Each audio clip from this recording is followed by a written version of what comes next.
Very quick introduction from myself for the evening, just to really set the scene and how we'd like the evening to progress. My name's Alex Wilson. I'm fortunate enough to chair the Yes Berkshire movement within the Berkshire area, and we're very pleased to be able to host this event tonight. We're extremely pleased as well that we've been able to offer the people of Duns and Berkshire a balanced, open debate between both conversations that's taking place in Scotland at the moment. So I'm extremely pleased, as I say, to welcome our guests from the Better Together side and our guests from the Yes side as well. Our chair for this evening is Andrew Mitchell from Duns Community Council. Andrew will do the introductions to our guest speakers when we finish. In terms of domestics for the evening, we're not expecting any fires. If there is one, get out, please. Okay. Ladies and gents, toilets out through the door on the right-hand side. The plan for the evening is that we're going to hear from, we'll be debating the motion, should Scotland be an independent country, which is the question that we'll all be faced with on the ballot box on the 18th of September. And our speakers will be putting forward their case as to why they would wish us to vote one way or another. And then our plan is to have an interval at about 8:30 for a cup of tea and coffee and some biscuits. And then we'll get into the Q&A afterwards. The Q&A is very much the key part of the evening for myself, because it's all about you, the people, hopefully finding out, making an informed decision come September the 18th. So please, if I can encourage you, my colleagues at the back of the room, we've got these Q&A forms. If you've not had an opportunity yet to fill them in, please do so. We'll have an opportunity at the interval as well, and we'll submit them to our chair, who will then allow us to get into the Q&A. We'll take the questions from these sheets. If we have time, we'd also like to open it up to the floor as well, if anyone would like to add anything to a particular sort of subject area. We're also having a little bit of a mini referendum vote tonight as well. Again, a bit of fun. I know it may seem a bit flippant, but it's a bit of fun. It'd be nice to introduce a little bit of frivolity into this campaign sometimes. So if you've not done it already, my colleagues at the back of the room, poker chips probably says more about me than anything else. Pick up a poker chip, choose a box. We'll close the ballot at the interval, and then we'd like to invite you to have another little mini referendum vote as you leave as well. As I say, it's really going no further than here, it's just for our own edification. Finally, we are recording this tonight, but there'll be no shots off the audience. We're very conscious that some people are not comfortable with that. It's just with the panel. We will be putting it out on YouTube as it comes. There's no editing, there's nothing else at all involved in it. So finally, can I just thank you all for coming? It's a great turnout tonight on a Friday night, so very much appreciate it. I hope you find it beneficial and worthwhile. I hope you enjoy it. And I'll leave it there and pass you on to the chair. Thank you.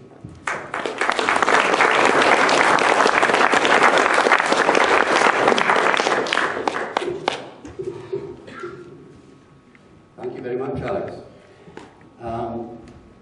He introduced myself as Andrew Mitchell. I happen to chair Duns Community Council, but my being here tonight in no way reflects any views of the Community Council, because it is totally an apolitical organisation. I'm here to provide some independent middle ground between both sides. If I can introduce the panel we have tonight, and we're very lucky to have such a fine panel. Proposing the motion tonight, we have a team of two, and starting from the far end, Linda Williamson, who's a mother of two teenage sons, and married to an Englishman who she tells me will be voting yes. She's a self-employed pedicurist with no previous experience at all in politics or journalism until she got involved with Newsnet Scotland, which she did in early 2010. She had become frustrated that there didn't seem to be a voice in the mainstream media which reflected the ideas of folk who lean towards independence, and thought that she could help the small group of people who were trying to provide that voice. Newsnet Scotland is now read by upwards of 150,000 individual people every month, and carries regular articles from the likes of Leslie Riddick, George Caravan, Peter Geoghegan and David Torrance, as well as a lot of amateur contributors. They're especially proud of the fact that they can now give experience and a little extra funding to some student journalists whose work regularly appears online. Usenet Scotland would grow the arms and legs that it has, and its success has surprised them all and shown that there is an appetite for such a voice in the independence debate. Leading the motion for tonight, we have Robin McAlpine. Robin simply said to me, just say, I'm the director of the Jimmy Reid Foundation and editor of Scottish Left Review. I think both of those certainly show where his politics lie. Against the motion, to my left, Right Honourable Michael Moore MP, who is a Liberal Democrat politician who's represented the Scottish Borders in the House of Commons since 1997. From May 2010 until October 2013, he served as the Secretary of State for Scotland in the coalition government. And in that post, he guided the Scotland Act through Westminster. This act has led to the largest transfer of tax and spending powers to Scotland from London since the Act of Union. On behalf of the UK government, he also negotiated the Edinburgh Agreement with the Scottish government, which established the legal and political process for the independence referendum this year. And beside Michael, we have MSP Jim Hume. Jim is South of Scotland MSP and party spokesman for health and housing. He hails from a diversified rural business background, elected in 2007. He's party spokesman for health and housing and a member of the Scottish Parliament Rural Affairs Committee. Jim is a proud borderer and was delighted to ride the marches at last year's Celtic Common Riding with his daughter. He believes that our common ridings and local festivals are just one of the many things that make our communities in the Scottish Borders so unique. And he sees no reason why borderers cannot retain their distinctive cultural identity within the United Kingdom. So that, ladies and gentlemen, is our panel for debate tonight. The motion is, should Scotland be an independent country? And each speaker will have 12 minutes to put forward their views. First of all, I would like to call on Michael Moore to propose that, to give a statement against the motion. Andrew, thank you very much indeed. Sorry, get that in the right place. On 18th of September, the question is indeed, should Scotland be an independent country? I think, away from the technical nature of the question, for each of us, that translates into what is better for my family, my community, for the country as a whole. And that's incredibly personal. And it involves issues of both the heart and the head, which I'm sure we'll examine over the course of the next couple of hours. It's not like a general election, this decision. This isn't one that can be changed a few years after the event. And for those who wish Scotland to be independent, quite right too, they'll say this is irreversible. This is a choice that we make that will change things out of all recognition to what we have today. And for that reason, I would argue that it is one of the, makes it some of the most fundamental issues facing us at any time. Throws them into very sharp focus about the economy, our place in the world, and our relations with the rest of the United Kingdom.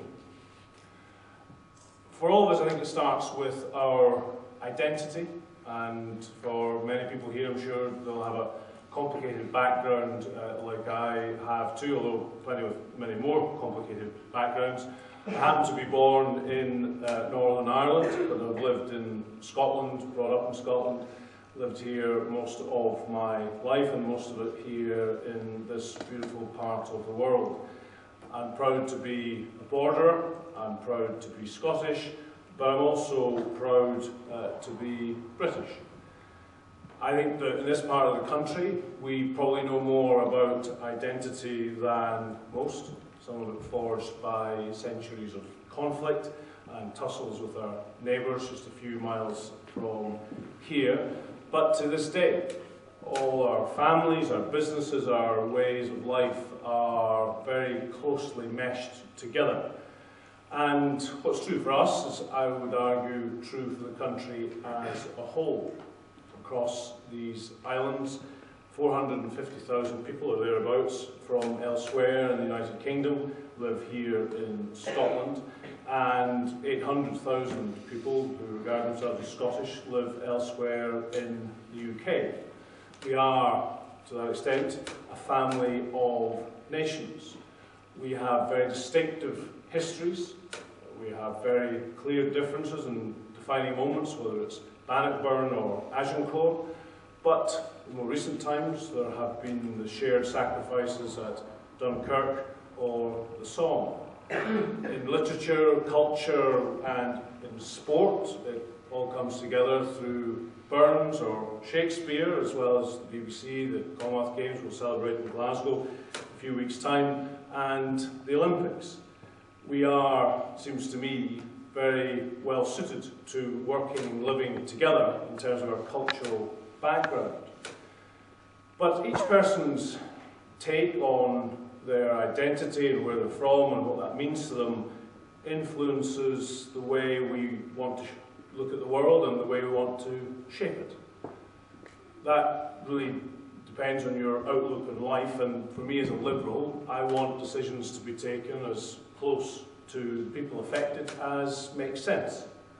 But alongside that, which is a powerful argument for devolution, I believe that in a fast-changing world where the challenges are getting ever bigger and beyond the ability of any one single country to tackle, it makes sense to work with others to take on those global problems. My proposition, and you'll have heard this argued by others across the country, is that within the United Kingdom we have the best of both worlds. A strong Scottish Parliament, as well as a strong voice at Westminster. Key decisions are taken close to home in Scotland's own Parliament, being strengthened by the tax and borrowing powers in the Scotland Act of 2012, with income tax coming online in 2016. And let's not lose sight of the fact that devolution allows us to act alone in critical areas like our health service, completely independent of the rest of the United Kingdom. The devolution settlement has evolved so that it made sense. People realised that transferring the powers over the railways shouldn't remain in Whitehall, it should be here in Scotland. So those were devolved a number of years ago. It's also a flexible settlement. It allows us to work with the rest of the UK even when the matter is very firmly devolved, as indeed one can argue was before the Act of Union. We have separate legal systems, always have had, and always through the period of the Union, that continued. What it's allowed us to do, however, is when we need to, as we do in terms of proceeds of crime legislation, we can quite straightforwardly work together so that any criminal act committed in Scotland, but the proceeds of the criminal act hidden in England or Wales, all that is available to the Scottish authorities as they wish, and vice versa. If you're in England and commit the crime and then flee to Scotland, you haven't got beyond the arm of the law. Close, practical arrangements that are for all our benefit. Another aspect of it, that I would argue, is that it is a very flexible system. And the Edinburgh Agreement, I would argue, is a good example of that. Sensible, rational decision taken to recognise the fact that while the constitutional power to hold the referendum firmly rested with Westminster, Scotland was where the decision should be taken. This had to be made in Scotland, and the power appropriately devolved. And through the Edinburgh Agreement and the Section 30 order, we were able to do that so that Jim and his colleagues were responsible for the legislation here in Scotland rather than Westminster MPs. So, Scotland and the rest of the UK can work flexibly and in partnership with each other under devolution. But independence will be the end of that approach. Of course, we would still, I hope, work well together as neighbouring states. but instead of the flexibility that is part of devolution, the responsiveness of that, we would have formal negotiations and the strictures that go with that. And instead of what I would argue is common purpose, increasingly we would have parallel arrangements. In contrast, same part of the United Kingdom, but enhancing the power of the Scottish Parliament, allows us to take the journey in self-determination as far as is appropriate and we feel comfortable about. Let me, if I may, turn to one or two of the fairly fundamental arguments that are at the heart of our decision. One of those is about, of course, the economy. My basic idea and argument here is that through being part of the United Kingdom, we have greater opportunity and also greater resilience than we might enjoy on our own. Scotland is the third wealthiest part of the UK after London and the southeast of England. But when things have been tougher in recent years, the broad tax base of the whole of the United Kingdom has been able, in relative terms, to protect the stability of the public finances that are so critical to our public health service, our local government and the like. Still tough, but compared to others elsewhere in Europe as independent states, not as difficult as it might have been. In Scotland, as 5 million people, we access a market of 60 million consumers and businesses south of the border. Whether you're at Churnside, at Alstrom, along the road at Greenvale, here in Duns at Farm Salmon, most of these businesses, if not all of them, are heavily dependent on the demand that comes from elsewhere in the United Kingdom. We enjoy a common currency, common business taxes, common employment rules and regulation, which enable businesses to invest and trade with one another across the whole of the United Kingdom with the minimum of hassle and fuss. And when we're looking at jobs and prosperity, reducing the burdens on business and like, I think is a hugely important feature of what we enjoy within the UK. I'd also suggest to you that the sharing of the costs of our infrastructures across the UK is hugely different when we've got 60 odd million people sharing those costs rather than just a few million of us here in Scotland. The universal service obligation placed on the Royal Mail to deliver mail at the same cost and the same time scale anywhere in the United Kingdom is a hugely costly arrangement, but shared across the whole of the United Kingdom, that is affordable, although inevitably, from time to time, one that people want to ask questions about. I think it's a lot easier when you look at the rurality of Scotland. We know all about it here in the borders, but think of the Highlands and the Islands as well. To have that USO is just one example of this, shared across the whole of the UK rather than just by us. But turn it around and look abroad. When we're promoting Scottish business internationally, we are able to access 170 countries where UKTI has 270 different offices. In addition, Scottish Development International, part of the Scottish Government, has a presence in 15 countries, able to focus its efforts on the shoulders and on the back of what we're doing for the UK as a whole. So being part of something bigger helps us to reduce cost, and it also spurs innovation, and it allows more consumer choice as well. When things are tougher, it also helps with resilience. And if you think back just a few short years to the crisis with our banks, we had a huge difference that across the country, it was the whole of the United Kingdom that was able to underpin and bail out RBS and Bank of Scotland, not just us here in Scotland. We'll come on to other arguments shortly, I'm sure. But I want to make one last point about our place in the world.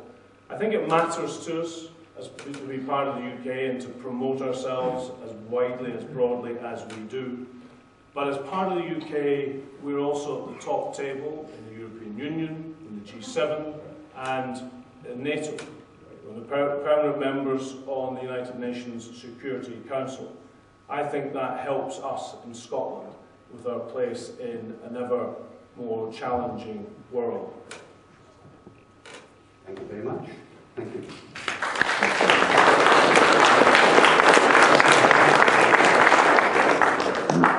Now, to propose the motion, should Scotland be an independent country, we have Robin McCarthy. Okay.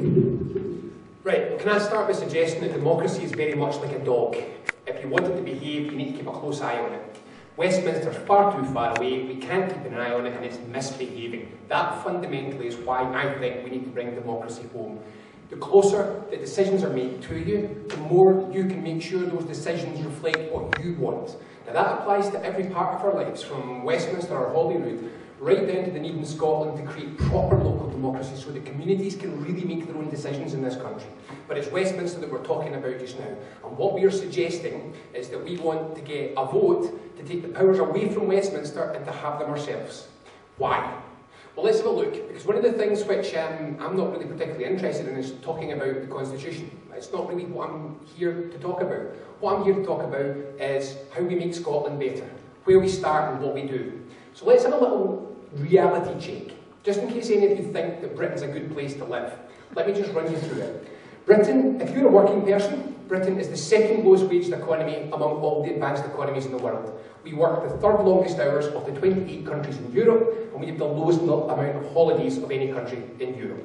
If you're a pensioner, we have the lowest state pension of all 28 European Union countries, and you are the fourth most likely to live in poverty of any of the countries in Europe. If you are a woman, you are living in the country with the 8th biggest gap between male and female earnings in Europe, and you are paying by far the highest cost for childcare of any European country. If you're a commuter, it's the highest rail fares. If you live in a house, second most expensive housing in Europe. If you care about the economy, the average productivity of Britain, how well it creates value, how well it creates through the work it does, creates more wealth in the economy. We are 16 percentage points behind the average advanced economy. If you're interested in innovation, our track record is terrible. If you're interested in manufacturing, making, building, Britain is only one of only 2 countries which over the last 30 years has seen its industrial production drop. France dropped by about 4% and Britain dropped by about 35%. We are the 4th most unequal country in the developed world. None of this is good enough. None of it. Every single one of us would do better if we could get a more equal and more prosperous country. Why don't we have it? Well, this comes back to the Westminster misbehaving thing.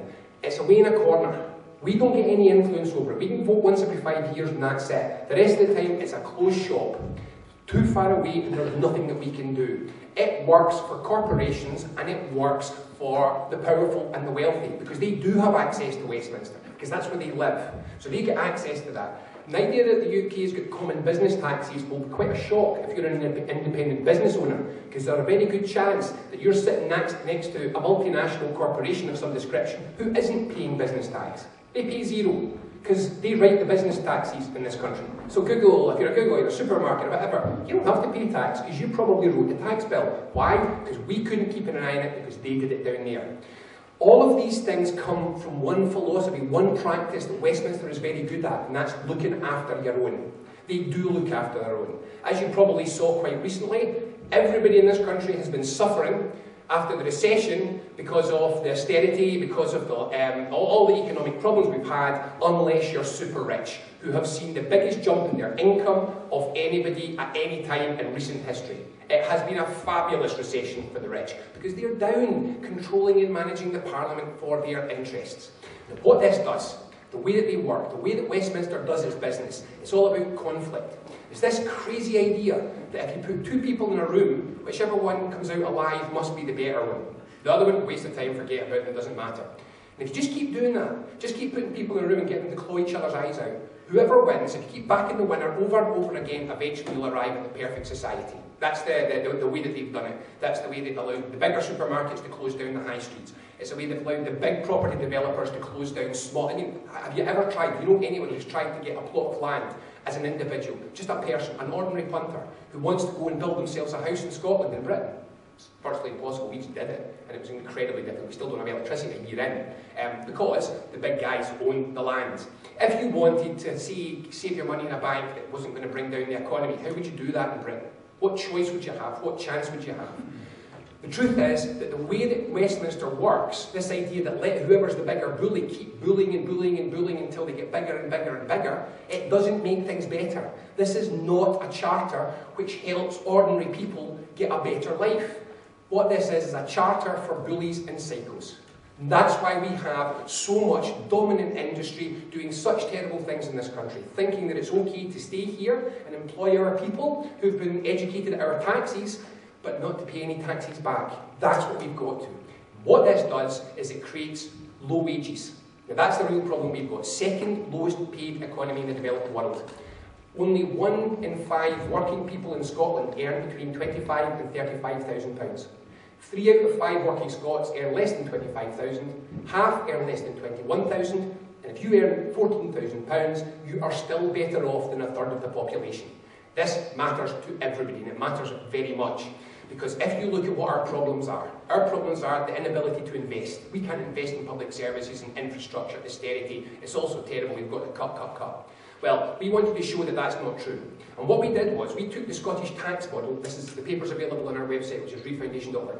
We took the Scottish tax model and we adjusted it. We didn't change the size of the economy. So we said notionally the economy stays the same size. We didn't change any of the tax rates. All we did was, we said, if we distributed the wages across the society like they have it in a Nordic economy, what happens? So you don't have the obscene, massive salaries at the top, and you don't have all the low pay from the middle all the way down.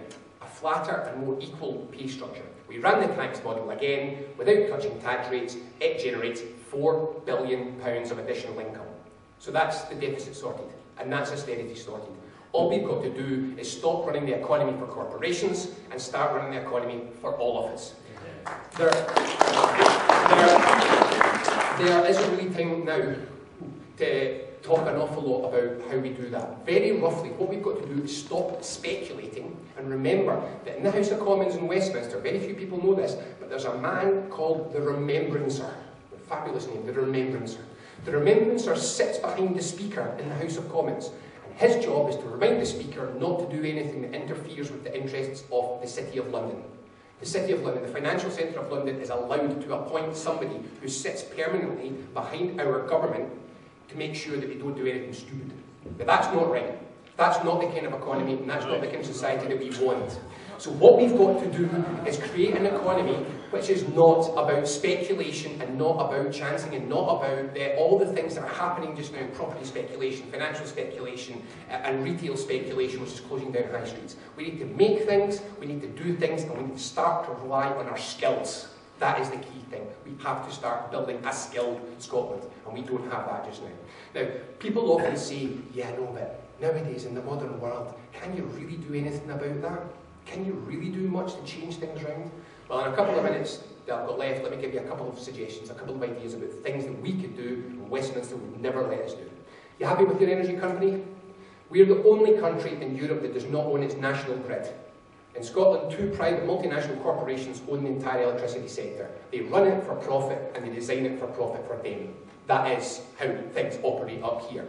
It wouldn't cost us anything, very little to nothing, to take it back into collective ownership. And if we did, we could put Scottish Power and Scottish Southern on a service contract to build and maintain our collectively owned energy system, and we could get them to sell electricity to you at a set price, democratically controlled. We could create all the energy in collective ownership by having locally owned community wind farms, nationally owned community wind farms, all the renewable technologies that are coming in, big major storage system, we could have that, we could own that, we could run that. We could decide whether we invest in that or whether we reduce costs or what we want to do because it can be democratically owned. And if we own it, we can decide where the technology is manufactured.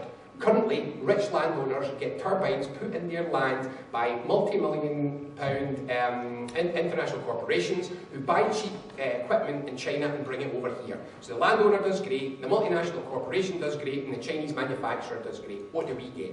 We could build all that technology in Scotland. If we own the grid, we could choose to build it here. Happy with the bank? In Germany, in Japan, 75% plus of the banking market is either publicly or collectively owned. It's not run for profit. They don't exploit you on a daily basis. They're not permanent, pushing junk mail through your door, trying to get you further and further into debt. We could set this up in about a year. Every local authority should be allowed to set up a publicly owned bank which does nothing more than look after your savings, give you a debit and a credit card, give you a loan and a mortgage if you need it, and stay the hell out of your life the rest of the time. We can do that very easily. That would be something that we could do. We could create a massive programme of national house building. Westminster screwed up debt and borrowing. They borrowed to cover deficit. This is insane. Deficit is when you haven't got enough money to pay your regular bills. You cannot borrow to close deficit because you'll never pay it off again. You've got to close the deficit. And we would suggest that there's a small package of taxes largely on corporations, large amounts of wealth that are sitting there, which will help us to close that deficit. And then we can borrow, not like Westminster has, but properly to invest. And I'll give you an example of that. Housing brings in revenue. If you build houses, you get rent. If we were to set up a national housing company to borrow over 30 to 40 years, like a mortgage, on houses it's building, it would pay for itself. We could create a new generation of absolutely stupendous quality public sector rental housing for anybody all over this country, and it wouldn't cost us anything. We would borrow it in a self-contained model. Inexpensive, high-quality housing. Would you live in? Yes, this is what I want to come to. You've got your own plot of land. Let me come to this. In Germany, a young professional doesn't own a house. I've lived and worked in Germany. Sure, and a young professional generally doesn't own a house because we see. You have a plot of land. But, you want me to go through this just now? I just had a young family, and the house that I had before wasn't enough. There is no rental accommodation where I live. I live in a small town. I live bigger in the Scottish borders. There is no rental accommodation. It doesn't exist. It wouldn't be an option. I had nothing else that I could do. This is the point that I'm trying to make. In Germany, a young professional sees a mortgage as an unnecessary millstone round their neck. They can get absolutely first-rate rental housing, which they can get permanent leases on and a right to adapt and change just like it was their own house. They don't own houses. They live in houses which are high-quality rental. We need to offer this to people. We need to be able to make this possible. We can do this. This is something that we can do immediately if we have the borrowing powers and the will to do it. Now, I'll wind it up there just now. All I really wanted to give the impression here was that people sometimes say, yeah, but what can you really do? Everything. We can do everything. Everything a normal nation does. Everything that any other country that we've ever been to has done. We can do those if we have the power to do it. Scotland is a wealthy country with amazing human and natural resources. We have way more resources, natural resources and human resources than, say, the Nordic countries, which are doing fabulously. We can do that. We need the power. Independence gives you power. And anyone that tells you otherwise isn't being honest. Independence gives you power, and once you've got it, it's up to you what you do with it. If you're happy with how Westminster is using power on your behalf, not just this year, but over the last 30 years, if you're happy about that, no problem, vote no.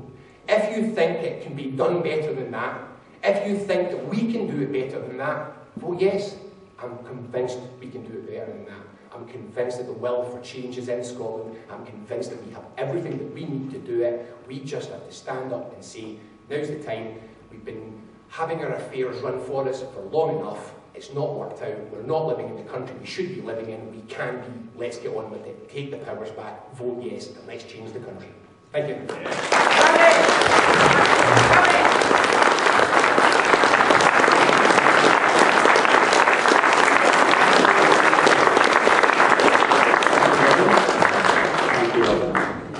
Can I remind the audience that we're not taking questions at this point.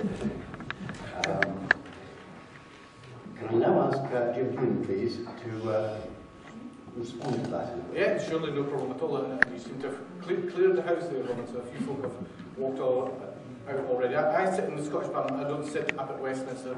I'm in the devolved Parliament, where the devolved powers are, and have a bit of knowledge of those. One of my portfolios, if you like, is housing. We have powers on housing already. I fought the SNP's budget recommendation to cut the housing budget in Scotland to 55%. We got that down to only 41%. So there are powers there already to address housing in Scotland. That is devolved. Regarding borrowing powers and our own bank and setting interest rates, well, I'm afraid, and I know there's a lot of yes campaigners here, and that's great, I respect everybody, of course. The SNP are proposing to keep the pound, stay in with the Bank of England, who will set the interest rates, and obviously be the borrower of last resort. So that's what we have. So just try and see some of the smoke there. I'm proud to say I'm a borderer, a Scot and a Brit. I can't find any part of my roots to be anything else but Scottish on all sides, going back about 300 or 400 years, thanks to ancestry.co.uk. I can't speak for anybody else, but I know I only have to think back to the Olympics last couple of years just to remember how proud I felt about our athletes' performance and what huge that event meant to Scotland and I think Great Britain too. Michael also mentioned that obviously the Normandy landing. We've just had the 70th anniversary of that. Again, an emotional reminder of a shared history of nations within the United Kingdom. Personally, I don't actually buy into the notion of defining cultural identity, and that's why basing an argument for independence on the grounds of being Scottish or not doesn't sit comfortably with me, because the point is cultural identity can arguably be defined by many infinite numbers of characteristics. My genuine concern about obviously the SNP's position that even after all this time they have not answered the big issues on the economy, the currency that I mentioned there, public spending, debt, and of course oil revenues and their fluctuations. The white paper was said to answer all their questions on how independence would work, and I think it hasn't yet done that. We've got a rehash of some old manifesto promises and some uncosted assertions. But worse than that, in a cynical move to garner support for separation, the SNP stated that they were willing to give extra childcare provision, but that could only be achieved through independence. Now we know that down south of the border it's something like 41% of 2-year-olds get childcare provision, when it's only 1 or 2% up here. The SNP actually turned on that, and to me they were effectively holding families and parents to ransom by telling us that Scotland will only get the better childcare if people vote for independence. Just a few weeks after that, they later agreed to fulfil that very policy. At the moment, Scotland has a strong position, I believe, within the UK partnership of nations. We still have the pound, we still have EU membership, we still have the broad shoulders of the UK, which allow us to work together in the world and make our own decisions on education, NHS, energy and housing. I think with the best of both worlds. I recently visited a farming business, it was, in the borders, employed over 230 people, turned over 50 million or so per year. They sell their 3/4 of their foodstuffs with the Union Jack on and 1/4 with the saltire on. In their own words, they said that they would have to move south of the border to set up business so that they could keep the home market of England. That to me is quite concerning. Also, I've got concerns regarding the forces and defence. The forces, as we know, the Scots have been a proud and very large percentage of the British forces.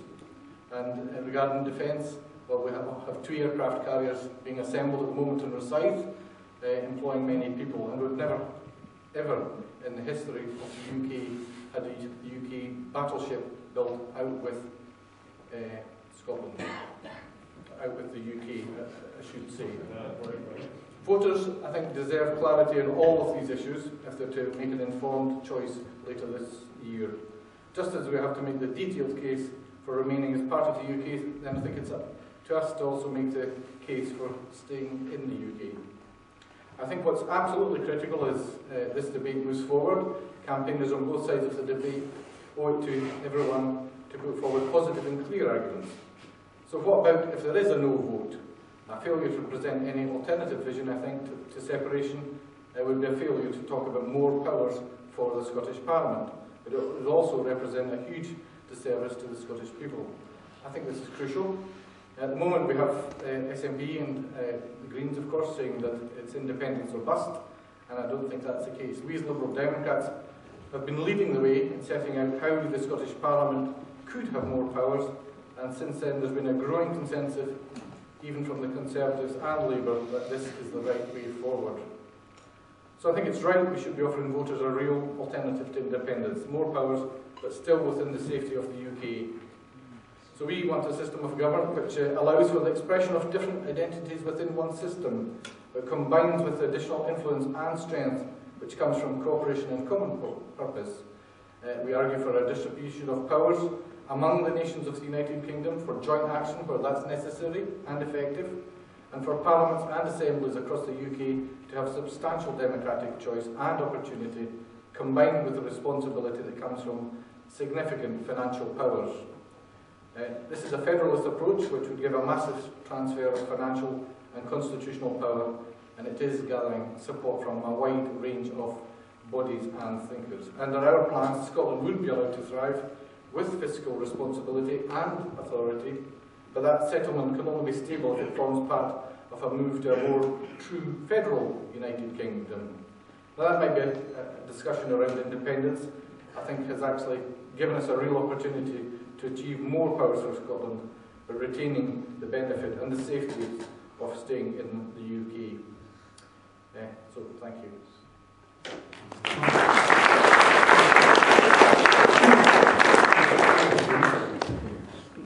Linda, would you like to second the motion? Indeed. I'm not very good in statistics and all these things that I sometimes don't want to be sexist, but I think sometimes men are better at these things than us women. So I thought I would just discuss with you a bit about my life and about why I think that independence is the right route to take. My father grew up in the East End of Glasgow. He left school at 14 years old and had worked every day of his life until he was struck down with rheumatoid arthritis. My mother grew up in Lanarkshire. She was badly burned when she was 9, so she left school at 9 years old. My two parents, their proudest moments were when my sister and I went to university, particularly my sister, who studied Russian and business studies, and my parents were just so proud. But that pride was tinged with sadness when my sister had to move down south in order to get the kind of opportunities that she needed to work in the things that she trained as. And later, when I graduated, I too had to go down south to get the kind of opportunities that we need. I spent a lot of time crying on my father's shoulder, and he spoke to his best friend and managed to get my husband a job in Scotland, so I managed to get back again. My sister, unfortunately, still lives down south and would still love to be up here, but her life is now down there with her husband and her 2 children. She has 2 lovely, very clever kids, just like I do, and her son is now going off to university this September. My sister's worried sick how she's going to manage to pay £9,000 a year on university fees for her son. And today I was at the school prize giving for my son, and he got the prize in modern studies and the prize in chemistry as well, and I am so proud of him too. My younger son as well is a real clever cookie. He's going up to secondary school soon. Both of my kids will probably have the intelligence to go to university. Why would I vote to pay £54,000 to send my kids through uni? Why would I do that? I want to live in a country where we value education, where we value our young people, where the ability to learn is what counts and not the ability to pay. So young kids who have these abilities, when you educate a young person, you don't just give things to that young person, you don't just benefit them, you benefit the whole of our society. And education, Scotland has a proud history of education, and that's something that we should be looking at. Now, often when I'm talking about independence, people say, oh, you know, Scotland would end up being a parochial little country on the edge of Europe looking inward. Sometimes I wonder if in the UK we actually look outward enough. Because if you look at university tuition fees throughout Europe, I think you'll find the average tuition fee in Europe is £3,500. If you go to the Netherlands to study, You'll pay about £2,000 a year for your tuition fees. If you go to Denmark, it will be free. The UK is an outlier on tuition fees. Now they tell us how brilliant our economy is, a strong economy that is good for us to be part of, but we can afford trident weapons and we can't afford to educate our young people. That's not the kind of society that I want my children to grow up in. If they do go to university, and I hope they do, then once they come out, they may wish to go away. They may wish to go to America, they may wish to go down south, but they shouldn't have to. Scotland's not a poor country. Scotland should be able to provide opportunities for our young people to be able to stay here, to live here, to build their lives here, and to bring the families up here.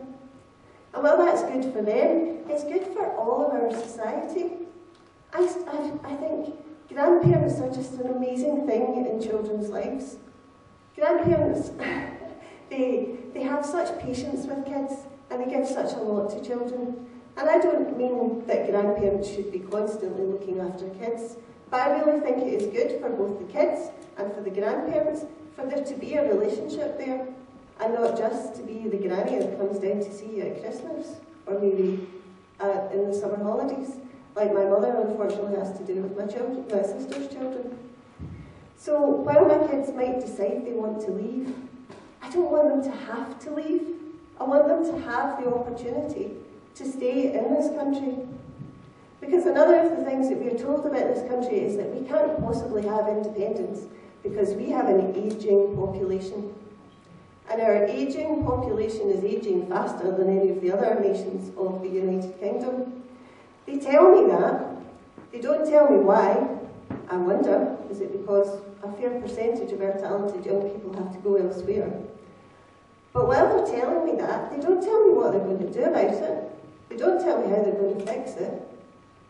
So I think there has to be a better way for us in this country.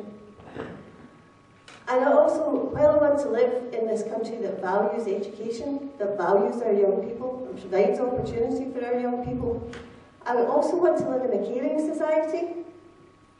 I said to you earlier that my father had worked every day of his life until he got rheumatoid arthritis. My father got rheumatoid arthritis around about the time that Margaret Thatcher was in power. And at that point, we had medical checkups that were very similar to what we're getting now with ATOS. I remember after one particular checkup that my father had in order to get his dole money, he ended up in hospital for 2 days.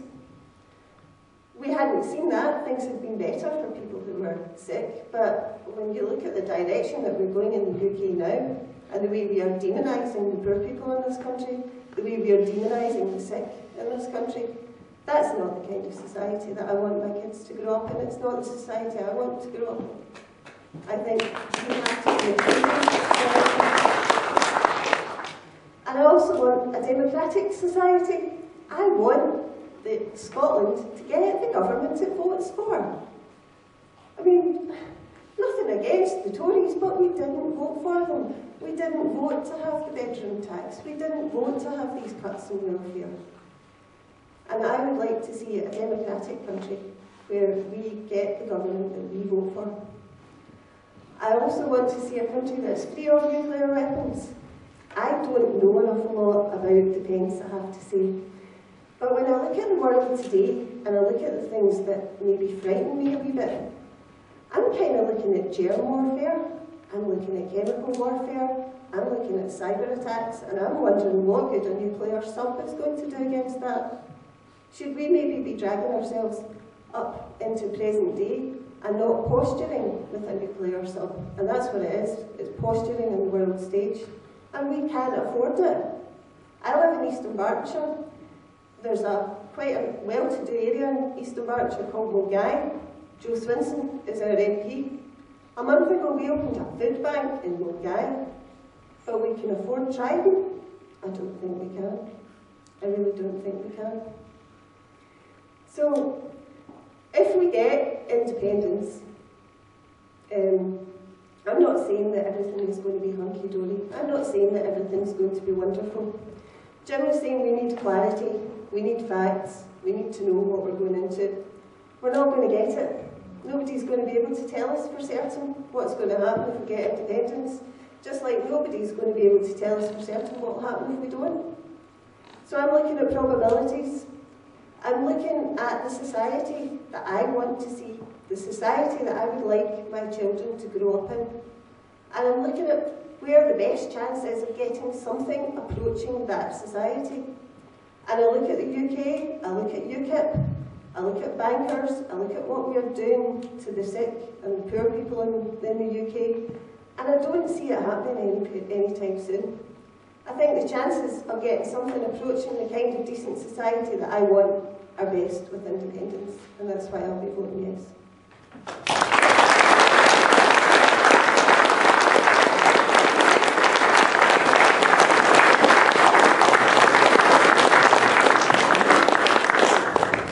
Thank you very much for that. Thank you. The plan now is that we shall take a break for around about 15 minutes or so, and if anyone has got questions which are coming out of the discussion you've heard so far, then there are question forms at the back of the hall for you to fill in, and we'll look through those and use as many as we can in the second half. So we'll reconvene again at 9:45. Thank you.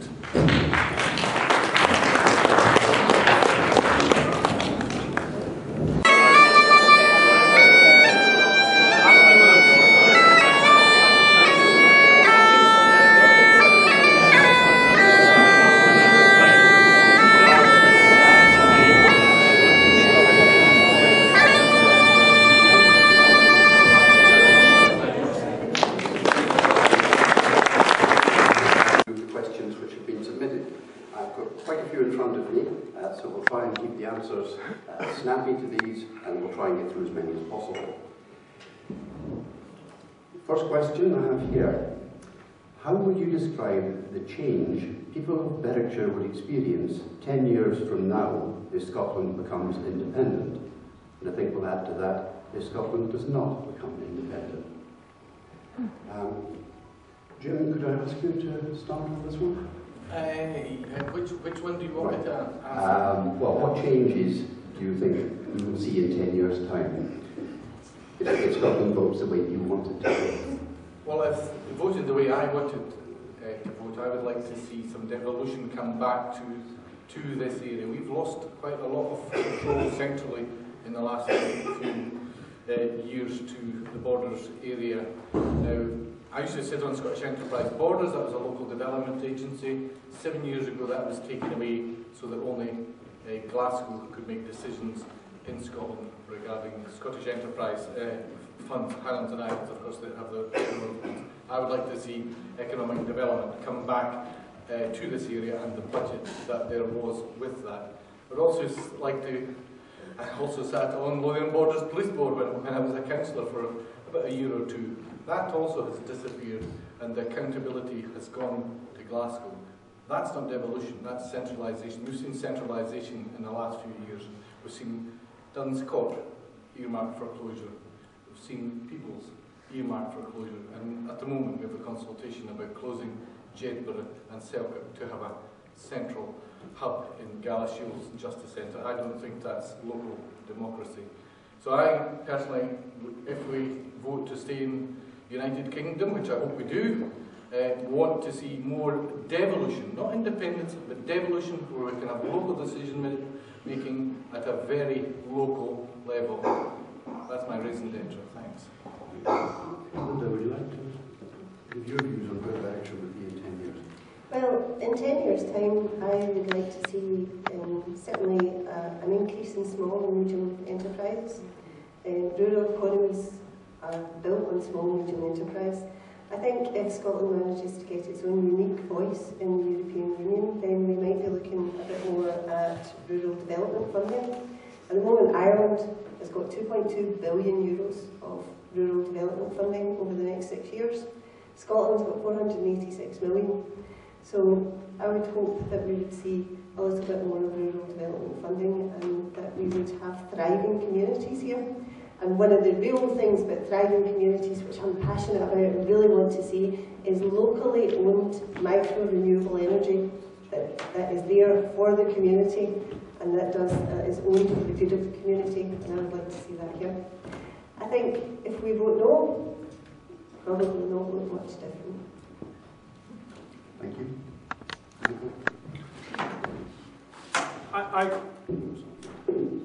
I agree with Jim that we've got to think about this over the whole of the country. And so here in the borders, it would be great to think that under any of these scenarios, we might reverse the increasing centralisation towards Edinburgh, so that whether it's here in Berkshire or further west, in other parts of the borders, we can have more control over where money is spent on economic development, or how our court systems are run, or how our policing is done, rather than having a one-size-fits-all policing approach for the whole of the country. Earlier on, Linda talked about the lack of democracy we have. Actually, that's already in our hands. These are all devolved issues. We've got much of what was mentioned earlier on in terms of education. Take the hit about tuition fees, but in Scotland there aren't tuition fees because a different Scottish decision has been taken. And independence is actually, dare I say it, irrelevant to that particular decision. Nobody is going to force Scotland to change that position unless the people of Scotland decide they will elect different people to the Scottish Parliament who want to change the way higher education is financed. If we vote to stay part of the United Kingdom, I want to continue the journey of making the Parliament in Edinburgh more powerful and more accountable. The income tax powers that we're going to see devolved in 2016, which will see half of the income tax paid by us here in the borders set in Edinburgh and half of it set in London, I believe we can move that balance further, so that Edinburgh is more responsible for our income tax, perhaps in charge of all of it. That then creates a Parliament that's not just deciding how to spend the money allocated under the Barnett formula, but actually are responsible for raising it too. That really will fire up the debate and allow us to have a broader range of debate, as seen from the arguments earlier from Robin and Linda. And that's going to be good for us, whether or not, whichever side of the view of the debate you take. I also think that we should be looking at which bits of the welfare system should be devolved. Whether when housing is very firmly a responsibility and opportunity of the Scottish Parliament, the housing benefit rules that go with it, that actually affect the economics of how that's done, those should be looked at for devolving to Scotland as well. And one of the things that struck me as Scottish Secretary, going around all parts of the country, and to places like North Ayrshire, where there are unacceptable levels of unemployment, is that the Scottish Parliament, the Scottish Government, has a lot of tools at its disposal. Through the education system, through skills development, Scotland, through the way it works through further and higher education. It has the tools at its disposal, except for the employment support that is provided by job centres. And I think it makes perfectly pragmatic and good sense to look at devolving the job centres and the policies that run them to the Scottish Parliament. So in three different areas there, you see that we can change what the settlement is at the present time. And the critical thing is that not just the political parties like mine, the Labour Party, the Conservative Party, who believe in that, but other people in Civic Scotland and further afield, people here in Berkshire and elsewhere, all have input to that. I just believe Scotland is changing this September one way or another. We're not going to go backwards. We're not going to settle for the status quo. We're going to continue to have the argument about what is the best balance. For me, it's about being together, but continue to develop the powers and freedoms we have here in Scotland.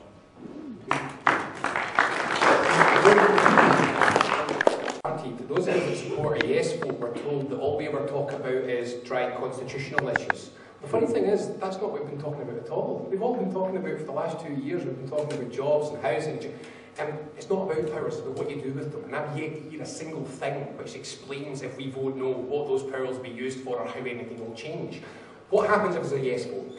One of my favourite quotes in life is by the civil rights campaigner Oliver Wendell Holmes, who said, "A man's mind, once stretched by a new idea, never regains its original dimensions."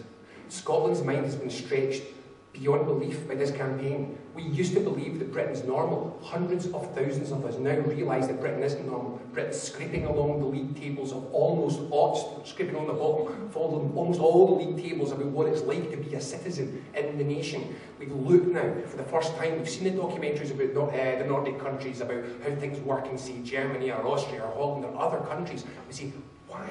Why are we like this? It's not going back. I firmly believe that after the yes vote, 10 years from now, we will be well on our way to moving ourselves towards a prosperous, productive, manufacturing, exporting, high public service, Nordic-style economy.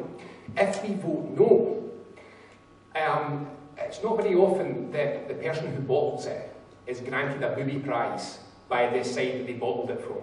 I do not believe it. I do not believe that we're going to get the powers like they say we're going to get them. And I mean, it's not dishonesty of telling lies, it's a dishonest omission. All the proposals that I've seen so far for further devolution require the Barnett formula to be adjusted. The legislation is going to go through the Westminster Parliament to have that. So all I can say to you is if you vote no, keep your fingers really, really tightly crossed that when that legislation goes through Westminster, Southern English MPs of all parties don't decide it's time to punish Scotland. Because we cannot stop them. We're in the minority. If that bill goes through there, and South of England people say, well, if we're opening up the Barnett formula, I want Scotland to get less money, there's nothing we can do. If we open that up and we vote no, that's the real uncertainty for Scotland. If we vote yes, it's in our hands. The future is what we decide to make it. That's the difference.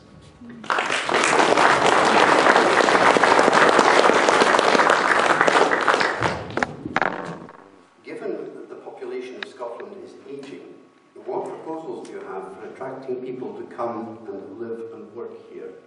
Linda, would you like to take that one for start?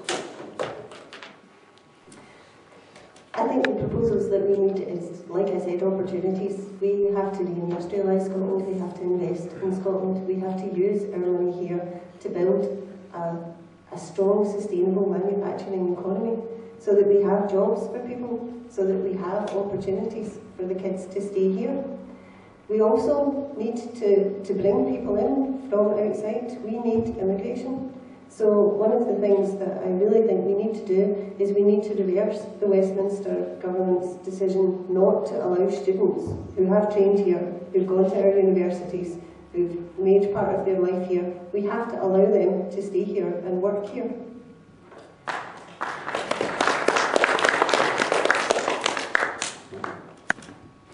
Well, this brings us to the heart of one of the big debates, and it is about immigration. Now, as a Liberal, I am much more open to immigration than the people who are in the other part of the coalition that I have been part of and supported over the last few years. And immigration is one of the big hot topics of anywhere in the United Kingdom. And then let's face up to it. In Scotland, the European elections, we lost our representative. UKIP gained a representative. And so here in Scotland, we're having elements of that same debate as well. I think it's entirely reasonable to argue that we should have more immigrants. I think that when Linda says about students staying in Scotland, I personally agree with that, and I think that that's been a mistaken coalition immigration policy. But it is not straightforward to have a very different immigration policy here in Scotland, which is the logical extension of that, and have easy relations with our southern neighbours if they stick to a fairly hard line on immigration, unless you start monitoring how people cross over the border. And I think it would be utterly preposterous to have border controls just down the road from here, on the many farm tracks and the different roads that lead from Scotland into England and the other way around. Utterly ridiculous. So I don't want to see that. I know there's an argument about Ireland, they have a different arrangement, a common travel area, and I understand that too. Well, let's never underestimate the sensitivity of the border between the north and the south in Ireland. But there's a real attempt in Ireland to make sure that they're in line with the immigration approach of the rest of the UK. And we actually put a lot of money into the border crossings at Larne, at Stranraer, and at the airports because of that particular issue.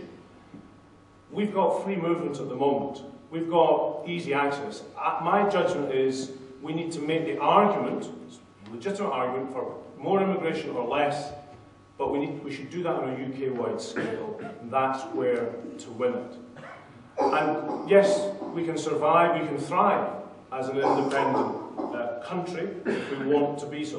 Just a point perhaps should have made earlier on. I'm certainly not arguing that we are too poor, too small, or too far away, which I think Linda's worried that that's the unionist argument. That might be some people's, it's not mine. The question for us surely is what is better for us? And my judgment is that by sticking together, by sticking with the arrangements we have, while empowering the Scottish Parliament, we can continue, if I may use the phrase again, to enjoy the best of both worlds. If we can thrive independent, great. Will someone tell me how we can thrive in the union? Because I still haven't heard it. But what I'd really like to pick up here is a couple of things. First of all, how would we encourage people to come to this country? It would be great if a party which has no activists, no base, no existence in this country whatsoever, UKIP, with policies and opinions which came from nowhere in the context of Scottish politics, hadn't been beamed into our houses hour after hour after hour by a southern-focused BBC who was pandering to its southern-focused audience. That's how we can have people come into this country, not be tacked onto the Daily Mail, the Westminster right-wing attacks on the idea that we should be an open country that invites people. That's how we get people here. There's a second thing. We're always talking about this in terms of immigration. One of the things that we're not good at in this country is supporting young families. We just are incredibly high childcare costs, extremely long working hours, very, very poor flexibility in when you're allowed to work. We don't have anything like school hours contracts, which are common in Europe, whereby a mother can get a contract which is 9:30 until 3, so she can work and get her kids to school. They did this in Finland. Finland had a declining population. They were struggling with the same reasons that we had with the demographic change. So what they did was they put a lot of investment into really high quality childcare and making work friendly so that people could have children again. So yes, we should make Scotland more welcoming, but if we invest properly, one of the ways that I would hope that we can get Scotland to have the demographic balance is to have a lot more screaming wee, wriggly, messy Scots.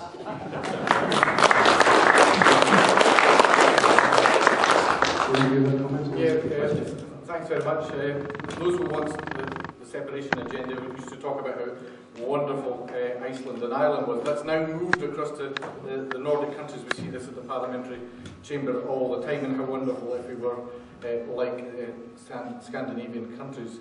Yeah, they are wonderful countries. They have a different, they have a very different culture to our own. Paddy Ashton many years ago decided we should vote for 1% rise in the tax and we'll look after childcare. That was the worst election that we ever had in our history. People are very wary of that. And if you look at the Nordic countries, they have very high tax raising powers there. They are also, we talked about the cost of living here, the cost of living in the Scandinavian countries is enormous. You try and go out and eat but so are their wages. In those countries. So are their wages. Average wage in Norway is 45,000. And the taxes. But anyway, if I can follow, we also were talking about the Barnett formula, and if that would disappear, well, the Barnett formula will totally disappear in an independence. But the Barnett formula, for those who don't know, and I'm sure most of you do know, is that if Westminster government decides to spend X amount on a big project that is not been in the budget, then 10% of that comes up to Scotland, so that we can spend similarly as we decide to. Regarding the ageing population, I think that is a big problem. It's a particularly big problem here, where a lot of people are going up into Edinburgh and to Glasgow and down to Newcastle for jobs. And again, rural development was mentioned, rural development funds. Well, we've just had a new common agricultural policy, which is the rural development funds announced. That's part of the European funding. That's not Westminster, or that's not a Scottish decision, that is European money. Coming out of Europe, other European countries have said that we would have to rejoin. Spain has told us, the Spanish have said that they would, said that the Scottish would have to apply for membership. The French have said it, and also the Swedish have said it too. And they have very good reasons for that, so let's not forget the political reasons why they're concerned if Scotland shows the way for Catalonia and the Basque countries to separate from their countries. So they have a concern for that. I would say that we would get back into the European as an independent country, and I think Scotland can stand on its own 2 feet, and we would get back into Europe, but there would be a hiatus time. And with this area of the borders being reliant 26% of its economy on agriculture and rural development, that would be a bit of a hit for quite a few years. Nonsense. Thank you. If we could maybe keep our the answers that are given relative to the question that's asked, if we could get through a few more questions. What share of the national debt will Scotland have if we become independent, and how much will this share amount to? Robin, if you could maybe take this, take one from each side of the argument. Nothing. This is really, really important. It will come to zero. Now, let me explain this. It's going to take just about a minute. You need to bear with me for a second. There are 2 conventions internationally which describe what happens if a nation-state breaks up. They're called the Vienna Conventions, and they haven't been ratified, but they're only recognised international law. There are 2 things that you can be when a state breaks up. You can be a continuing state. Now, if you're a continuing state, that means that both parts have exactly the same rights and exactly the same obligations. Now, my reading of the Vienna Convention says that that's what we should be. We should be 2 equal countries. But Westminster has unilaterally said, no, we're not going to recognise you as a continuing state, we're going to recognise you as a successor state. Now, a successor state has none of the rights and none of the responsibilities of the country it leaves. Now, they've unilaterally said that, and I don't think it's fair, and I don't think it's right, and I'm not actually sure the SNP should have accepted that, but that's where we are. So, international law is clear as a button on this one. We are due nothing, but we are due them nothing. So, that entire debt and the negotiations around it are all going to be about Westminster persuading us how they're going to get us to accept some of that debt. I'm going to tell you that if that debt had been, if walking away from that debt was going to fall on the shoulders of the rich bankers and others who caused it, I'd be off like a shot. But that's not right. That's not moral. Because it's going to fall on the shoulders of the people of England and Ireland and Wales. And we've got a moral responsibility to address that. What we will not be doing is taking any of the debt. You can't. It's not legal. You can't transfer the debt. The Treasury said, no, all of the debt stays at Westminster. But we should help them out. We should help them out. We should make a payment to them to help them out with their debt problem. I would call it the British aid payment. I would put it in our international development budget. It would be a fixed term sum, which we will agree, because once we're out, how they handle their economy and what they do to their borrowing rates, which are likely to rise because of the economic weakness of the UK, that's their problem. So we'll agree what we think is a reasonable debt. And incidentally, I think we should negotiate immediately that 25% is taken off by a wealth tax from London. If they don't want to have a wealth tax, that's up to them. We'll take 25% off anyway. So this has got to be really clear. I think we should be looking at a per capita share as the start of the negotiating point, and then every intransigence that we have from the other side, such as saying, oh, well, you can't have sterling, that's fine. We'll set up our own currency and we will subtract the cost of it from the setup. You can't have these assets, that's fine. We'll subtract that from our debt costs as well. We will get to a reasonably modest payment of, I suspect, £3, £4, £5 billion a year, which we will pay for a set period to England. That's all it will be. Then think about this: a Scotland with zero debt on an international money market in a year's time after independence, when we're settled down, we are going to be such a good bet.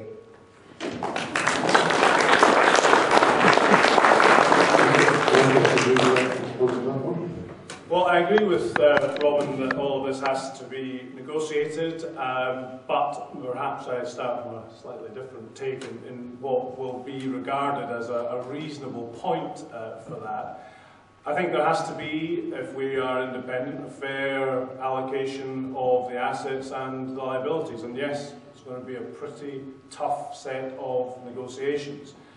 As we were saying earlier on, the Edinburgh Agreement, which I was involved in, there's a very important paragraph at the end, paragraph 30, which commits both governments to accept the outcome and to honour it in spirit, without prejudice to the interests of the respective countries that will then exist. So it doesn't simply say that what, for instance, might be in the white paper from the Scottish Government, on behalf of their perspective, would be delivered in full. but nor does it say that England, Wales and Northern Ireland will get their way in every last claim that might be made by people in the south of England, or indeed perhaps folk in the north of England or Wales or wherever they might be. It will be challenging. It will be tough. I hope it would be done in a constructive way. But if we are to be credible internationally, we'll have to take on a share of the debt. It sounds quite neat that the UK government said that all the debt was it. Well, certainly, it's been issued by the United Kingdom, and the United Kingdom will stand behind it. It's made that clear, because whether we like it or not, whether it represents a failed international capitalist system or otherwise, the markets will take a view on the currency and the debt in the United Kingdom as soon as a vote for independence took place. And had that strong, clear signal not been made by the UK government that stood behind it, then the whole world would be saying, oh, well, wait a minute, who stands behind this debt? Who will pay it? And what do we think of the currency that is clearly bound up with that? So it had to be said, it was a responsible thing to be said, but it didn't say that that's the negotiation over. One other thing that we need to take account of. This is closely bound up with what currency we have. And my question, perhaps to Robin and to Linda, is why would we want, if we were independent, to shackle ourselves back to the pound, as I've heard it described over the years? What kind of independence would we get if the Monetary Policy Committee of the Bank of England, on a best case scenario, the SNP argue this, not everybody accept that, the SNP argue, a fairly important part of the debate, that we'd have a representative on the MPC, probably outvoted 10 to 1. What kind of influence would that represent? And any currency union would clearly come with agreements about how much we could borrow, how much we could spend, what our taxes could be, because otherwise that affects the rest of the country and the value of the currency. Now, the rest of the country will be entitled to take a view on that. You may think it's bluster when folks say there won't be one. Fair enough. If you want to take a punt on it being bluster, that's an entirely fair position. I would just ask that you look behind that and say, well, why would they take it? But much more importantly, why would we as an independent Scotland want to have those constraints with far less influence over the setting of those interest rates and the influence of that currency than we have at the present time? Thank you. Any comments on that? Yeah. And I think when we're looking at currency, very often we're told that if we go into a currency union, then we will have these constraints on us. I don't see that as a bad thing. I don't particularly think that an independent Scotland would want to spend recklessly or would want to borrow recklessly. In fact, I would argue that a lot of the reckless behaviour has come from the Westminster government and not from the Holyrood government. So I have no fear about having constraints. We don't want to be reckless. We want to be a responsible country. And when we're talking about what we're going to have for our currency, the thing is that we decide what we're going to do. So if we look at the currency and think, oh, do you know, it might be quite a good idea to go into currency union because then we could still carry on with our trading and our accounting and all the rest of it. Do you think that's a good idea? Yeah, that's a good idea. We've made the decision. We don't have the decision made for us. We decide which road we want to take. We decide which bits. Because living in the modern world, everybody's interconnected. There's nobody that isn't interconnected somewhere. You're not totally independent. You know, everybody in the world has relations. But you decide what they're going to be, and you negotiate them. It's your choice. And that's the difference. And that's how we would be independent, along with the currency union.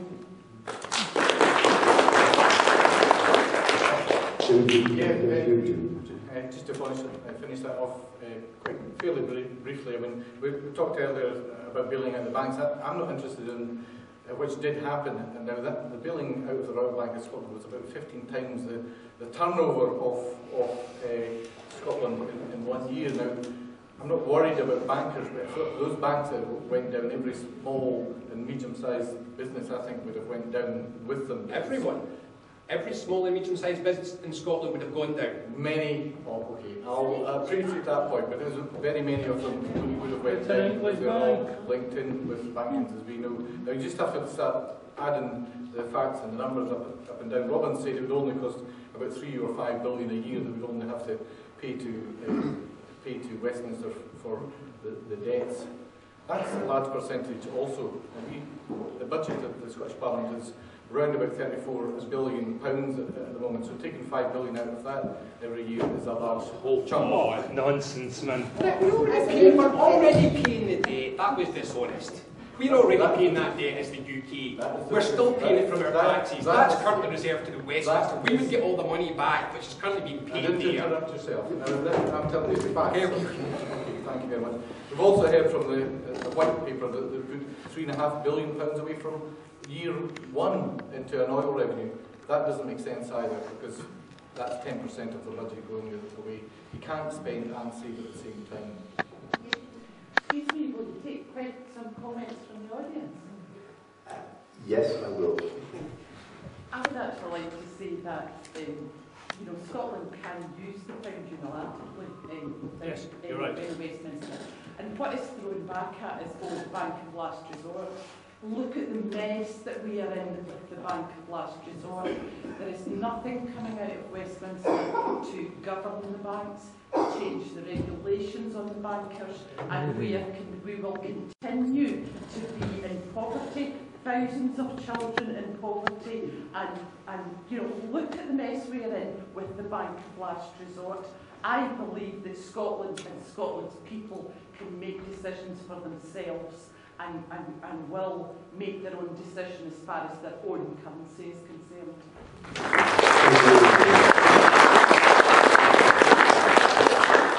Michael, you just said there that wouldn't it be terrible to have a 10% representation on the Bank of England's board or whatever?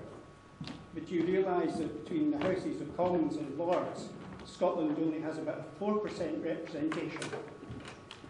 But, which we're universally saying, from the independent side of the argument, is pretty poor. It's rubbish. We shouldn't put up with it. I'm just saying 10% is, it's still arithmetic, not much better. So let's be careful of the argument we're trying to use. What I'm suggesting to you though, that 4% representation politically for all of Scotland at Westminster, the Houses of Commons and Lords, is not good for Scotland. Your one-size-fits-all is happening at the moment with the policies that are being put through by Westminster. The bedroom tax was something to deal with a problem in the southeast of England, nothing to do with Scotland. Well, there's a whole range of things there to attempt to deal with. In terms of these numbers, I totally understand where, for the argument says, if we're so outnumbered, the only way to be truly democratic is to bring that to home and deal with it here. Fine. Which is to say that there's no solidarity between anybody in Scotland and people in other parts of the United Kingdom. This is entirely driven by the country we live in rather than the communities and types of communities we live in. There are all different ways of cutting this particular debate, and I don't think it's hugely helpful to always run back and say that if Scotland's outvoted on this, then the Westminster Parliament is a bad thing. We do get to change elections, and in Scotland we get to...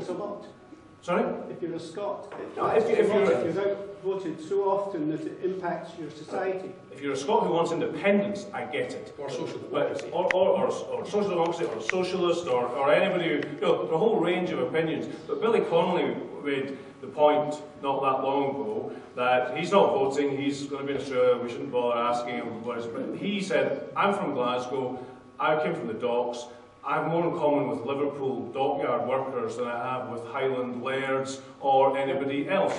It was an entirely fair position that said, apart from just totally defining ourselves as Scottish and therefore anything else from south of the border is wrong, we can look for common interests with the rest of the country, which I would argue we can. But the lady there made a really important point about Scotland could keep the pound if it wants to. Entirely right. If we want to have sterlingisation where we continue to issue pounds, fivers, tenors, whatever, here in Scotland, That could be done, but we would have to make sure we had permanently had the reserves on hand to pay for that, to keep it going. We wouldn't have any influence over the interest rates that would be set and driving the debt that was denominated in that particular currency, a whole host of issues. And you're quite right too, by the way, to criticise the Bank of England and the whole financial regulatory system that existed before the crash. That is changing hugely. Much different regulation now. Now, there may not be enough bankers in jail to your liking or whatever, but the reality is the regulation in the city and of the Bank of England is quite different to what it was before, legitimately responding to the public outrage, which isn't just about what we feel in Scotland. That outrage is felt the length and breadth of the country. Again, something where common cause on a particular issue doesn't just affect Scots, it's everybody who lives in these islands. I want to respond to something that was said there, which I think is quite important. This is going to sound a bit geek, and I'm sorry, it's a bit boring sounding, but the idea that this didn't change, that the banking stuff didn't change, is kind of what people would quite like you to think. Actually, it's getting worse. This week alone, the Bank of England announced that the lender of last resort, which it said it would give to all of our big retail banks, i.e. the banks that you might have your money in, they've just extended that to other much more risky parts of the investment economy. People like Goldman Sachs and a lot of these investment banks that do the very dangerous stuff.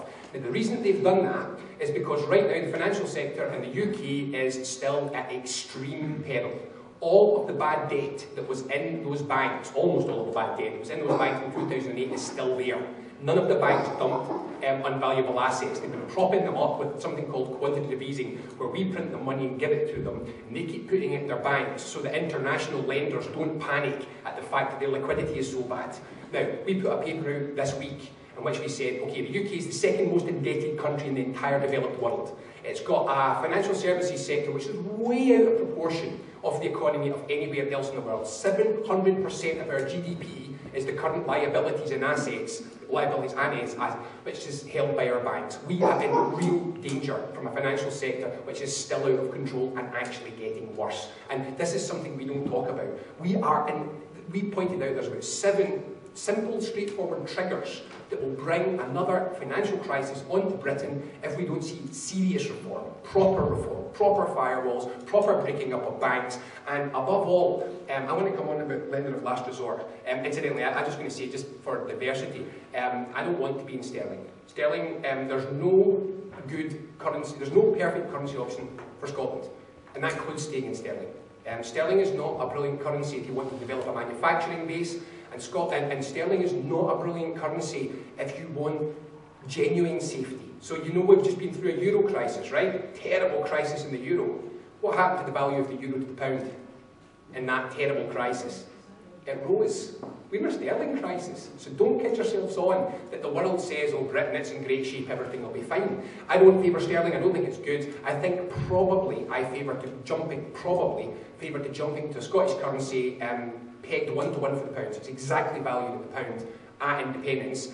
But I'm open to saying that there's some benefits in waiting 5 years to see how the euro plays out. The euro could be a good currency for Scotland if we're an exporting nation, because it'll probably be undervalued for our exports. So we could sterlingise for 5 years and then make a decision about our own currency or the euro in those environments. But lender of last resort, this is easy. This is the easiest question to answer the whole lot of them. What would you have as a lender of last resort? I wouldn't. I point blank wouldn't. The International Monetary Fund does not advise that governments blanket guarantee entire financial service sectors. What we should do is guarantee savings. Now that means that everybody who puts their money in a bank has the savings guaranteed. If the bank wants to go away and do psychotic, reckless things with financial derivatives, that's its choice. Now that's what the IMF says, that's what we should do. It's time that we stopped letting the banks behave recklessly with the certain knowledge that we're there to pick up the pieces if and when it all goes wrong. So this lender of last resort is a bad idea, and I've got to pick up Iceland and I'll stop. Iceland went through a catastrophic crisis, a big catastrophic financial crisis. What did it do? It jailed some of its bankers, it put its Prime Minister on trial for corruption, it said we are not bailing out the banks, they're commercial entities, that is for the market to sort out. Gordon Brown put them on the terrorist watch for doing that. They let their banks go down, and they said, well, that's not their problem. 18 months later, they had a bond issue which was hardly higher at cost, so they were borrowing at rates almost the same as they were before.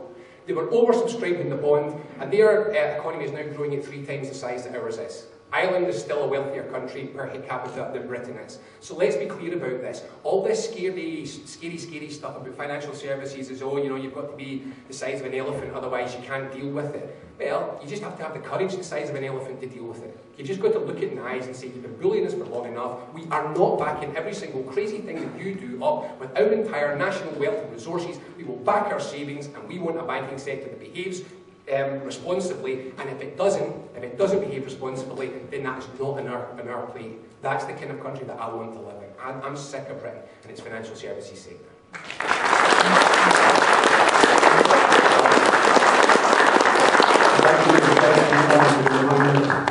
Next question relates to education. A questioner understands from the media that at present schools in London get about £12,000 per pupil, Kensington perhaps 8,000. By the time you get up to Northumberland, it's down to about 3,000 a pupil. They ask, what does Scotland get at the moment per pupil? Does it vary from region to region? And what for the future? Just answer that very quickly. So I cannot memorise all the student, all the pay ratios on all the schools. The first thing to say about education is... But you manage for other things. Why I know, I can't remember them all. I do my best. And mainly because it's a devolved issue, so that wouldn't change with independence. So when I'm going about talking about independence, I try to remember the data which is about the change rather than the current situation. There's no desperate change. What I would jump across from that point, though, to say is... the word solidarity came up, and this is really important to me. I don't think that us sitting around and letting things decline in Scotland, because that's what's going to happen in Newcastle, helps the people in Newcastle. We've got to identify the difference between solidarity and a suicide pact. The best thing that we can do for the people of England, the working people of England, is get out and bring help. We can bring help by showing them that there's a better way to do these things. And that's what I'm telling you. I am involved with so many progressive thinkers in London and the north of England. That's what they're telling me. Run and bring help. And that's what I think we should do. And you know why? Because we are not the worst done by. Scotland is not the worst done by part of the UK. There was a period when the City of London's economy grew by 35%. And in the same period, the economy of South Wales grew by 3%. That is not a United Kingdom. That is contemptuous neglect. Parts of the north of England and Wales and Cornwall and other areas are dreadfully done by the UK system. The only reason that we are doing better is because we've got a parliament with a voice to stop it. What we need is a real, fully powered parliament with a voice to end it, to make it never happen again, and to do something different.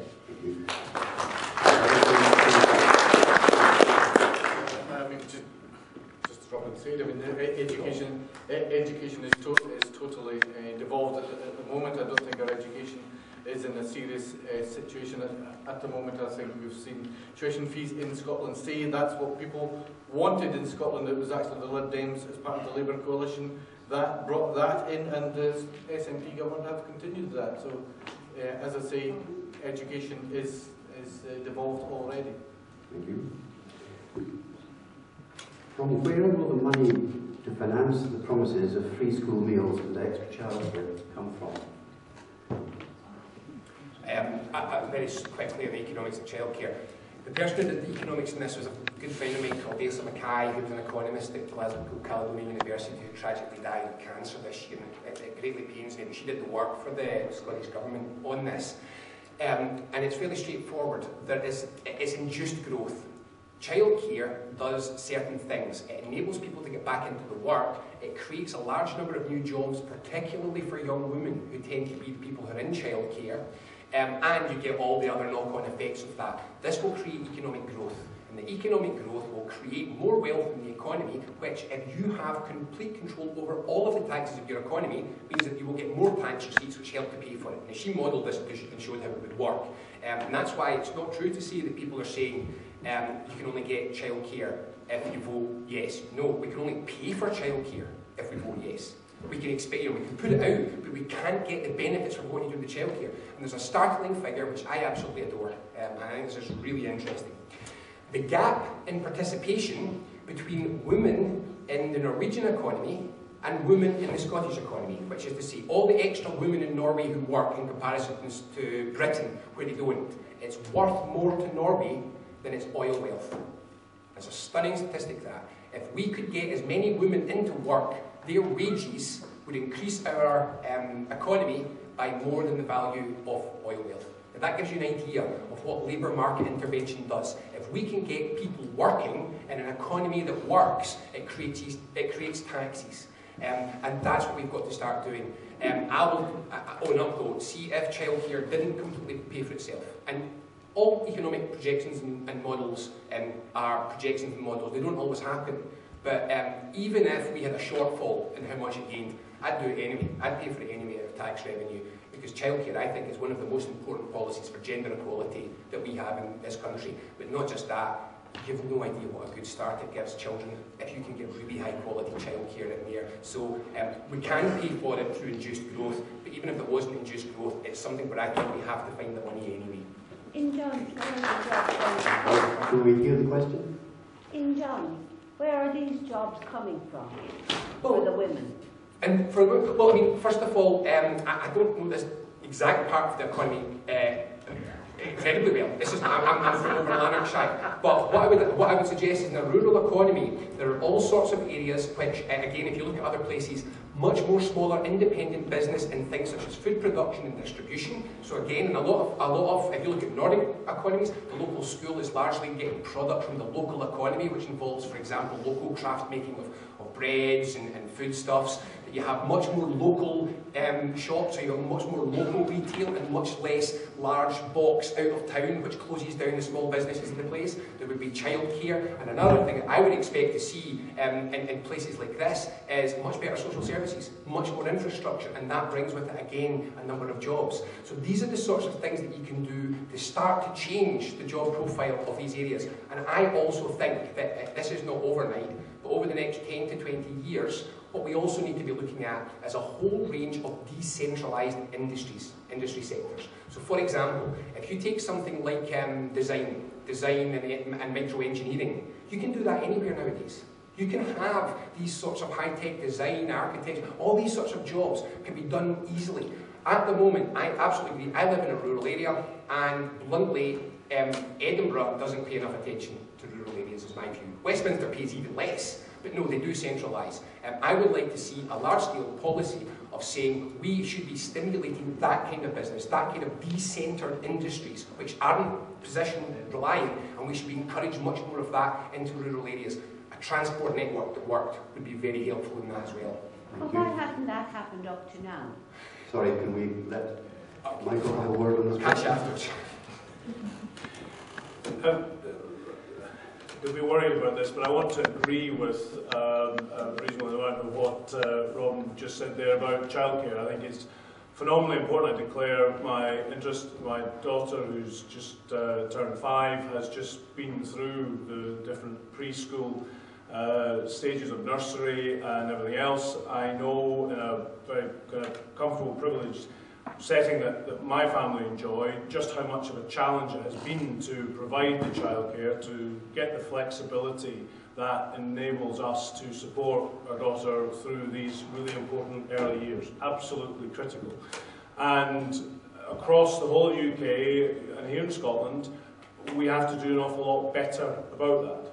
I think it's important that we target the tax regime, which is what we've been doing in the coalition, by raising the point at which people pay taxes, the starting point where people pay taxes, because a lot of women, got to face the reality of this, start in part-time, often ill-paid jobs, where that reducing the tax burden makes a big difference. We've got to go further than that, and that's why we're advancing the idea that we need to give tax relief on the childcare provision. And for every family, no two families are the same in terms of the way they go about that, what's available to them. I remember actually taking my daughter to Rhyme Time here in Dunn's library when it was being promoted 3 or 4 years ago. That's a hugely important type of facility for young kids. But who's got access to it, who knows about it, who's told about it? So a lot of this stuff we've got to look much, much harder at, because the costs of failure are seen across our rural and urban communities, the length and breadth of this country, in terms of the desperate work that some of our social services teams have to work with and tackle day in, daily.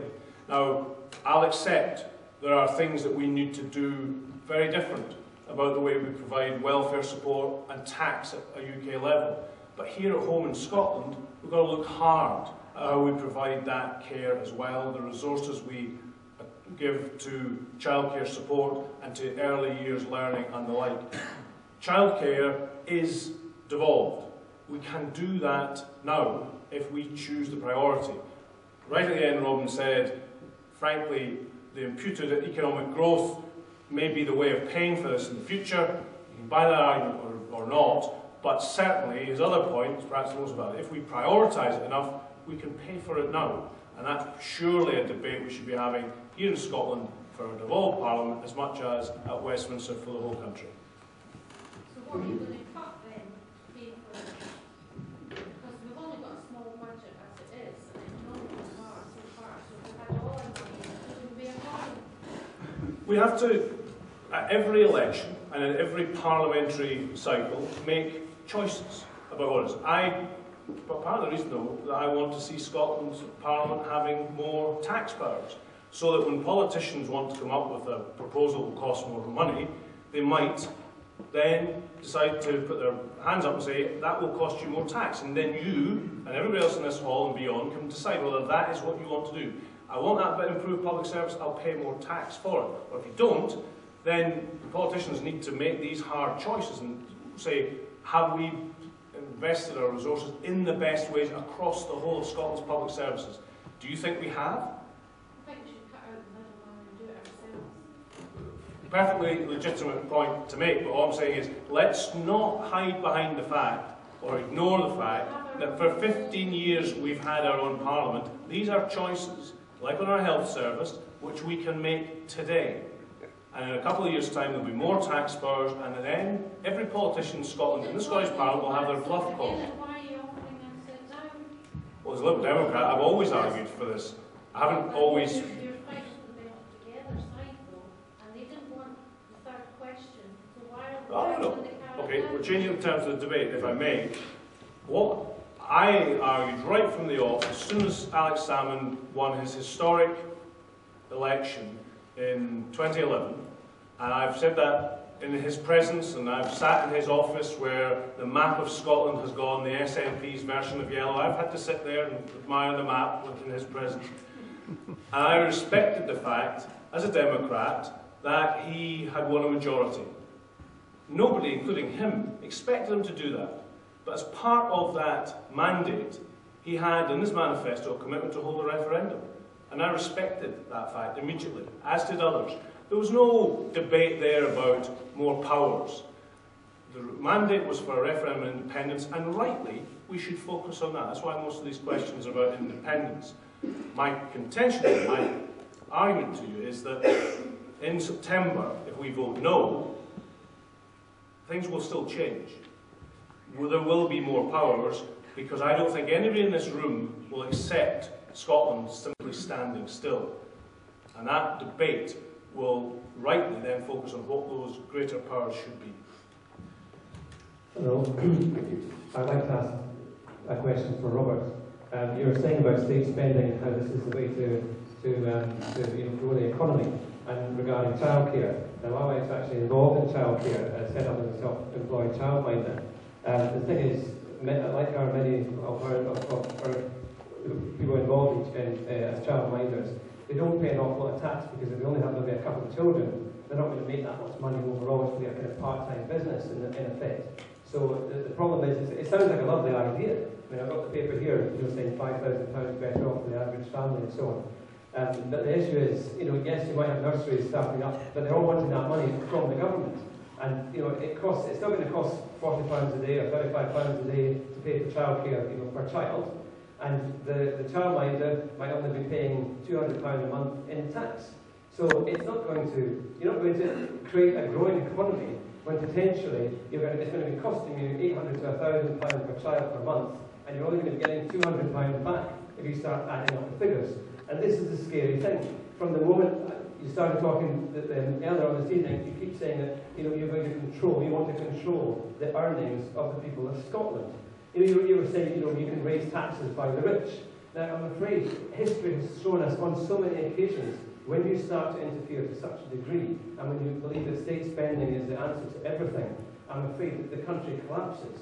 And straight away, what I said for childminding, you're not going to actually raise tax revenue, you're going to create debt, you're going to create state debt. There isn't enough money to pay for these things. And you just say, well, we'll just pay for it from anywhere. These things have to be paid for. That's why businesses of all types are saying, you can't promise lower corporation taxes or whatever, because you simply won't have the money to pay for it. Thank you. Ask for a response now. Right, it's very late, on Friday night, I don't want to go into economics. Most of the induced income isn't from the childminder, most of it's from the mothers who are able to go and work. So what we're talking about here is the capacity to free up a large amount of women who at the moment are not economically active because the finances of getting back into work and paying for childcare don't stack up. If the childcare is affordable or free, I think it should be free, then these people go back into work. It's their taxes that grow. So that's where it comes from. But also in terms of the model of how you do it, I mean, I personally favour it as a public service. I don't think that the voucher system of having hoping that there'll be enough private sector provision there and giving out vouchers to go and do it. I'd like to do it like schools. I'd like to see them attached to schools and have nursery schools having that generalised provision, so you're not paying back per child like that anymore. You're doing it the way that we do in schools and providing childcare as a service and as a resource in each place. And in some places it'll be more expensive where there's, to the state where there's fewer people. But it's not true to say that countries with higher tax rates collapse. All the countries in Europe with higher tax rates have got a much better economic performance than we have. Much better economic performance. We have the highest rate of any country out there. The highest, sorry? The rate of growth now in Britain. No, we don't. Outperforming all of Europe, for goodness sake. It's not outperforming Iceland, and it's not and in any case, at this moment, on the European Union meet.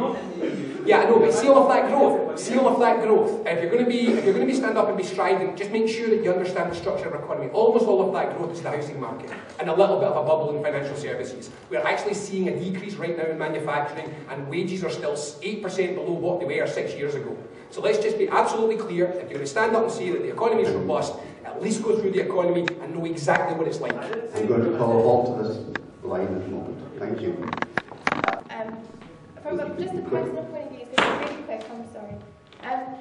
I have decided not to have children because if I do, I would have to give up work.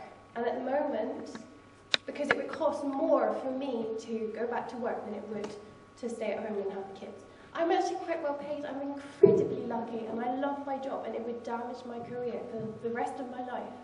So I decided not to have kids. So by providing childcare, you allow people to go back to work, and not just provide for them for the next 5 years while you're waiting for them to go to school, you also provide for them for the rest of their lives, because they can increase their career. Women are so under-recognised in this country, it's heartbreaking. And the more we can do to address that, the better. I don't know what the best way is to do that.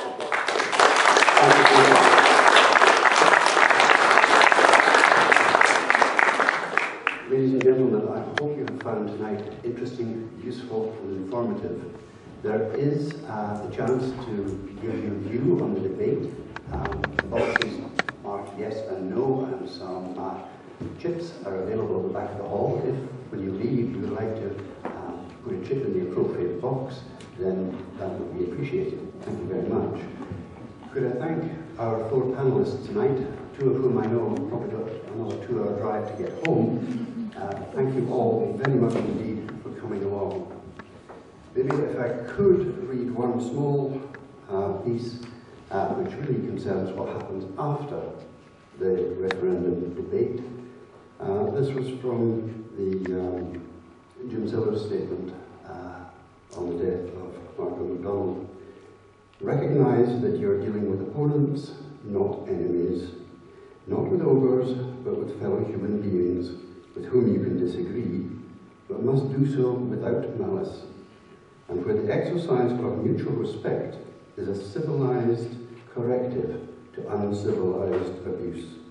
which can so easily mutate into irreversible, corrosive, malign influence in the conduct of the public life of Scotland. Thank you.